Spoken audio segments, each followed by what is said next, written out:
Hello বন্ধুরা, কেমন আছো? আশা করছি সকলেই ভালো রয়েছো। আজ এঁচোড় দিয়ে কাজুলি মাছের কারি করেছি, দেখো তো কেমন লাগছে। যার জন্য প্রথমে মাছগুলোকে নুন হলুদ দিয়ে ভালোভাবে মেখে নিয়েছি, দিয়ে ভেজে নিয়েছি।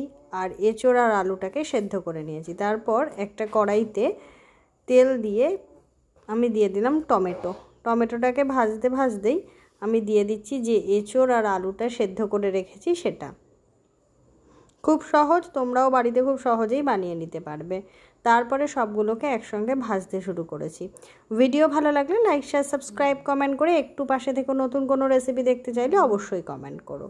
এরপর আমি ধনে জিরে বাটা আর সঙ্গে মৌরি বাটা একসঙ্গে দিয়ে দিলাম, দিয়ে ভালোভাবে এঁচোড় আলু আর টমেটোর সঙ্গে কষাচ্ছি। ভালোভাবে যত কষাবে তত কিন্তু এর স্বাদ বেশি ভালো লাগবে। এরপর ওপর থেকে দিয়ে দিলাম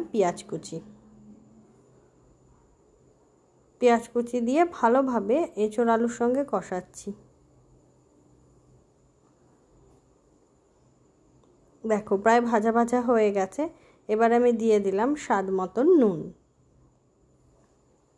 সামান্য পরিমাণ হলুদ দিলাম, আর দিলাম কাশ্মীরি লঙ্কার গুঁড়ো। তোমরা চাইলে কাশ্মীরি লঙ্কার গুঁড়োটা না দিলেও পারো। আর আমি দিলাম সামান্য পরিমাণ চিনি, দিয়ে ভালোভাবে এঁচোড় আলু কষাতে থাকবো। যত এই তরকারিটা মশলার সাথে কষাবে তত কিন্তু এর স্বাদ বেশি বাড়বে। আবারও বলছি, ভিডিও ভালো লাগলে লাইক শেয়ার সাবস্ক্রাইব কমেন্ট করে একটু পাশে থেকো। দেখো কষাতে কষাতে তেল বেরিয়ে এসেছে। এবার সামান্য পরিমাণ জল দিয়ে আবারও ভালোভাবে কষাচ্ছি।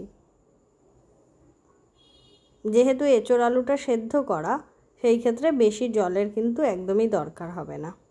সামান্য পরিমাণ জল দিয়ে দিলাম, দিয়ে যে মাছগুলো ভেজে রেখেছিলাম, এটা কিন্তু কাজুলি মাছ। যদি তোমরা কাজুলি মাছ না পাও, ছোট চুনো মাছ দিয়েও করতে পারো। দিয়ে আমি আবার ভালোভাবে মাছের সাথে এঁচোড় আলুটাকে কষিয়ে নিচ্ছি।